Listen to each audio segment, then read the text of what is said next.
Ja, ko smo to gostilno odpirali, smo tuhtali, kakšno ime bi dali. In pol prišla ideja, da bi jo povezali z odkritjem živega srebra, in smo pač dali ime po legendarnem Škafarju, ki je odkril živo srebro v Idriji pred 500 leti.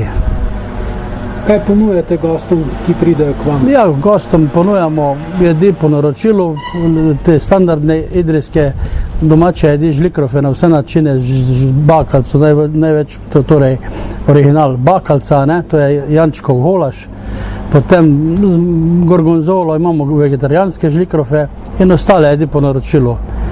Pa pice iz krušne peči, malice, tople, vsak dan, tako da.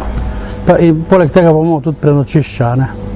Koliko ljudi lahko pri vas prenoči? Pri nas lahko prenoči 12 ljudi. Letošnja turistična sezona je na pragu. Kako bi jo vi ocenili tu v Idriji? Ja, zaenkrat. Zdaj sam čipkarski festival, ki je bil prejšnji teden, je pokazal, da je bilo obiska precej. V glavnem mislim, da celo več kot lani. Pri nas v naši gostilni smo delali odlično, moram reči.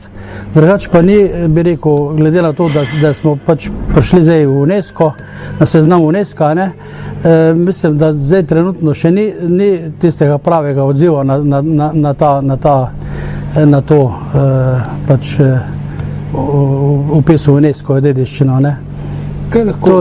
Mislim, da se bo to zdaj čez poletje prav pokazalo, kaj ne bi bilo. Kaj bi priporočali turistom, ki pridejo v Idrijo, da si ogledajo? Kaj imajo vse na voljo? Ja, v Idriji je dosti zanimivo, za en cel dan pa še več. Najprej bi omenil muzej idrijski v Gradu, ki je zelo kvaliteten, mislim, da je na nivoju, potem obisk turističnega dela Rudnika in ostale tehnične spomenike, Kamšt, vodno kolo, Kamšt, največje vodno kolo v Evropi, leseno, potem en del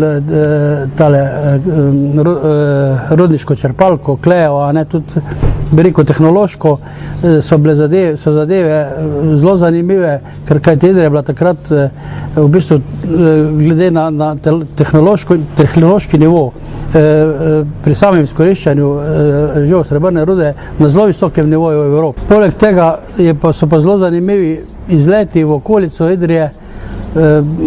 Tle imamo Divje jezero, ki je zelo znamenito, potem malo naprej, par kilometrov, je naravno kopališče v sotočju Idrijce in Belce, poleg tle Vojskarska planota, partizansko stiskarno Slovenija, Trnovski gozd, potem skratka veliko možnosti je za kolesarjenje in za pohodništvo.